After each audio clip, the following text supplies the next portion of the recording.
প্রত্যেকটা বাড়ির গৃহবধূদের কিন্তু সকালটা শুরুই হয় এই সংসারের কাজবাজ দিয়ে। সো হ্যালো এভরিওয়ান, আমি রিয়া। কেমন আছো তোমরা সবাই? আশা করি তোমরা সবাই ভালো আছো, আর আমি অনেক ভালো আছি।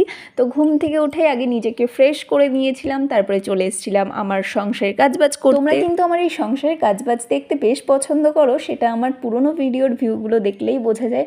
কিন্তু কি করব, সবসময় তো আর ভিডিও করে ওঠা হয় না।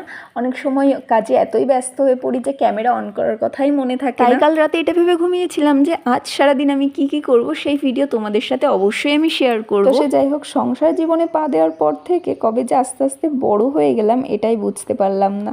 অনেক সময় কাজ করি আর এটা ভাবি যে আমি আগে মায়ের কোনো কাজ কুটো নেড়ে দুটো করতাম না, আর এখন পুরো গোটা সংসার সামলাচ্ছি। মানে ভাবতেই অবাক লাগে। কি বলতো, সংসার না বড্ড অদ্ভুত জিনিস। মানে বিয়ে তোমার সেই যে বয়সেই হোক না কেন, সেটা 15-16 বা 18-20 বা 25-30, মানে সংসার তোমাকে ম্যাচিওর করে দেবেই।